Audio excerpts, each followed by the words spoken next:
So have you ever been faced with a situation and you come up with an idea, you've got a problem and you've got a possible solution, you come up with a plan, you propose it, and it's denied. So you think about it a little bit more, maybe I need to revise my plan, you work that up a little bit more, and you propose it again, and it's denied. You're not allowed to implement it.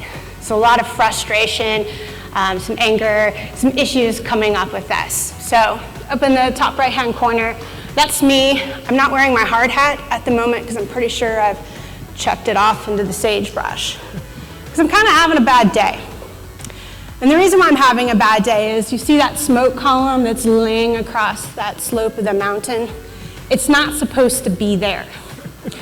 It's nowhere where it's supposed to be.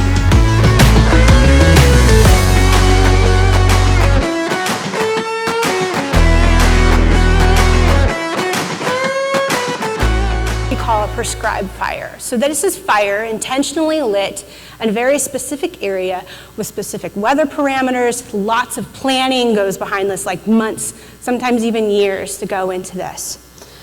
And so when a fire like this doesn't stay within the box that it's supposed to stay, it makes for a bad day. And it makes for a bad day in multiple ways because then what happens within our agency is what we call a conversion to a wildfire. So back in this time, when you converted something to a wildfire that was a prescribed fire, it was almost kind of like an albatross for the firefighters involved in that. Oh, you were on that fire. Way to go, you guys screwed that one up. And it also has a lot of social, political, and economic impacts when this happens. So what turned into what was supposed to be a couple of days with my crew there putting fire on the ground, and then we were going to leave with these other firefighters, turned into a 2-week standard wildland firefighting assignment. And as I was leaving this, I was looking at this fire column. It got a lot bigger than that. When I remember looking in the mirrors of our engine as we were driving away, and I had a lot of emotions. I was mad. I was frustrated. I didn't understand how what happened. So I'm thinking through my head, well, disciplinary action's definitely going to come. I might even lose my job, this job that I passionately embraced for many, many years. And so I got to thinking about it, and as the weeks leading up to the incoming investigation, I decided, you know what? I'm not going down without a fight. I'm going to share my perspective, and I'm willing to take my licks, but I'm going to make sure everybody knows how I feel about this situation. So as things progressed into the day, something really fascinating started to happen. We weren't interrogated. We were listened to. And as we began to share the different lenses through which every person on that fire was sharing what they were seeing, thinking, processing, what they were saying on the radio, what they really meant to say, things began to happen, and we started making eye contact with each other. We started talking. We started really digging into the events of what happened. And it was strange because I didn't agree with some of the things that some of my fellow firefighters did on this event, but I began to understand why they said what they did and what they were going on about from their perspective. It felt really weird, but I kind of embraced it, and I thought, this is interesting stuff. So at the end of the day, what started out in the beginning of nobody looking at each other and nobody certainly talking to each other, a bunch of us were standing out on the back porch, and we kind of looked around and we're like, what just happened? Because now I have in my pocket, I have a number of lessons that I have learned, things that I implement. I certainly implemented in the rest of my fire career. And we have some common understanding of each other. Not agreement, understanding of each other's actions. There was a fair amount of animosity, maybe even bordering on hatred for some of your coworkers, right? So you go through this terrible event, and now there's all this bad blood, and you got to figure out, how am I going to work together with these people again in the future? And in fact, I can't actually see myself working together with these people again in the future. And we saw that play out over and over and over again in the Forest Service with respect to accident review. So I'm going to take you back to how the organization as a whole changed our trajectory of the way we looked at accidents so that people would come out of these events having learned, feeling better about the situation, and emerging stronger as an organization than they were when they went in.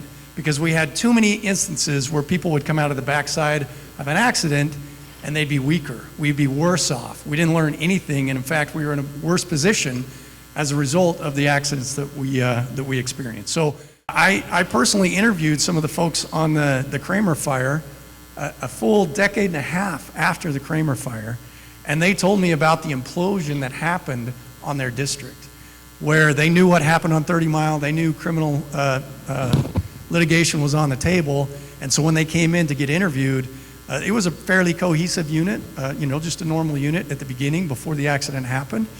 But after the accident happened, they all turned on each other and they started pointing fingers and they started saying, I never thought that person was qualified for their job.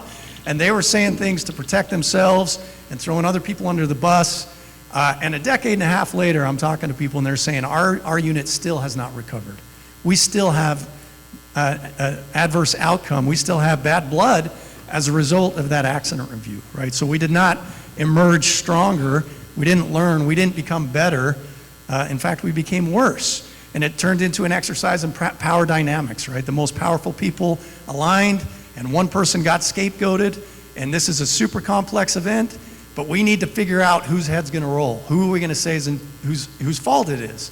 Who's in charge on the ground and making the calls? And that person is the person that's going to get the criminal liability, right? So why in the world would you want to be an incident commander?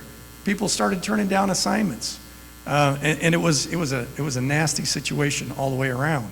We had to do some introspection, and we had to ask ourselves, what does a successful accident review look like?